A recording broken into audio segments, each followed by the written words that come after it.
தமிழகத்தில் பயிர்க்கடன் தள்ளுபடி விவகாரம் நிர்வாக ரீதியாகவும் அரசியல் ரீதியாகவும் விஜய்க்கு சிக்கலை ஏற்படுத்தியுள்ளது.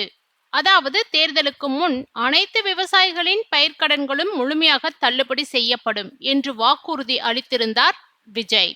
ஆனால் தற்போது 2044 கோடி மதிப்பிலான பயிர்க்கடன்களை மட்டுமே தள்ளுபடி செய்துள்ளது. இதனால் முழு கடன் தள்ளுபடி எங்கே என்று விவசாயிகள் மற்றும் விவசாய சங்கங்கள் கேள்வி எழுப்ப தொடங்கியுள்ளன. ஆனால் இந்த விவகாரத்தின் பின்னால் சாதாரண பிரச்சனைகள் மட்டும் அல்ல, நபார்ட் வங்கியின் கடுமையான நிபந்தனைகளும் இருப்பதாக தற்போது தகவல்கள் வெளியாகியுள்ளன. இதுதான் டிவிகே அரசை சிக்கலில் சிக்க வைத்துள்ளதாக கூறப்படுகிறது. தமிழகத்தில் பயிர்க்கடன் தள்ளுபடி என்பது இன்றே நேற்றோ நடக்கும் புதிய விஷயம் அல்ல. கடந்த பல ஆண்டுகளாக திமுக, அதிமுக ஆகிய இரு கட்சிகளும் தேர்தல் நேரங்களில் விவசாயிகளின் வாக்குகளை கவரும் முக்கிய ஆயுதமாக இதை பயன்படுத்தி வந்துள்ளன. ஆட்சிக்கு வந்ததும் கடன் தள்ளுபடி அறிவிப்புகளும் வெளியிடப்பட்டுள்ளன. தமிழகத்தில் சுமார் 4000க்கும் மேற்பட்ட தொடக்க வேளாண்மை கூட்டுறவு கடன் சங்கங்கள் மற்றும் 24 மாவட்ட மத்திய கூட்டுறவு வங்கிகள் செயல்பட்டு வருகின்றன.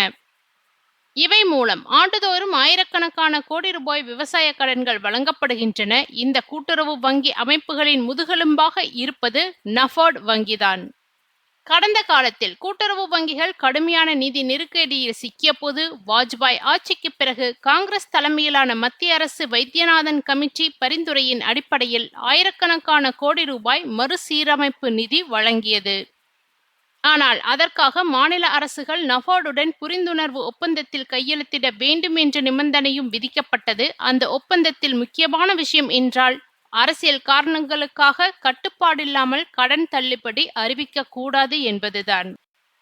இதை ஏற்க மறுத்ததால் தான் அப்போது முதலமைச்சராக இருந்த ஜெயலலிதா நபார்டுடன் மோதியதாக கூறப்படுகிறது. பின்னர் கருணாநிதி ஆட்சி காலத்தில் அந்த ஒப்பந்தத்தில் கையெழுத்திடப்பட்டது. இதற்கு பிறகும் தமிழகத்தில் கடன் தள்ளுபடிகள் தொடர்ந்தன. 2006இல் கருணாநிதி அரசு சுமார் 7000 கோடி விவசாய கடன்களை தள்ளுபடி செய்தது.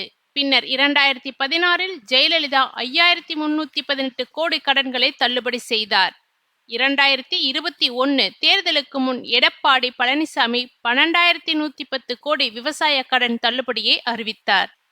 ஆனால் ஆட்சி மாறியதால் அந்த சுமை ஸ்டாலின் அரசின் தலைமையில் விழுந்தது. பின்னர் திமுக அரசு அந்த கடன்களை தள்ளுபடி செய்து வங்கிகளுக்கு தொகை வழங்கியது. ஆனால் இங்கேதான் முக்கியமான சிக்கல் இருக்கிறது. அரசு கடன் தள்ளுபடி அறிவித்தவுடன் அந்த தொகையை உடனடியாக கூட்டுறவு வங்கிகளுக்கு வழங்குவதில்லை. பல ஆண்டுகள் தவணை முறையில் கொடுக்கப்படும். இதனால் வங்கிகளுக்கு வட்டி இழப்பு ஏற்படும். கூட்டுறவு வங்கி அமைப்புகள் பாதிக்கப்படும். இதற்குத்தான் கடந்த ஆண்டு நவம்பரில் நபார்டு புதிய கடுமையான விதிமுறைகளை கொண்டு வந்தது. அதன்படி நபார்டின் அனுமதி இல்லாமல் மாநில அரசுகள் கடன் தள்ளுபடி அறிவிக்க கூடாது. அப்படி அறிவித்தாலும் 60 நாட்களுக்குள் முழு தொகையும் வங்கிகளுக்கு செலுத்த வேண்டும் என்று தெளிவாக கூறப்பட்டுள்ளது.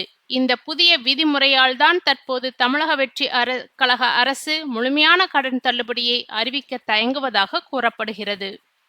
காரணம், முழு பயிர்க்கடனையும் தள்ளுபடி செய்ய வேண்டுமெனில் பல ஆயிரம் கோடி ரூபாய் குறுகிய காலத்தில் வங்கிகளுக்கு செலுத்த வேண்டிய நிலை ஏற்படும். தற்போது தமிழக அரசின் நிதிநிலை அதற்கு சாதகமாக இல்லை என்பதும் அதிகாரிகள் தரப்பில் பேசப்படுகிறது.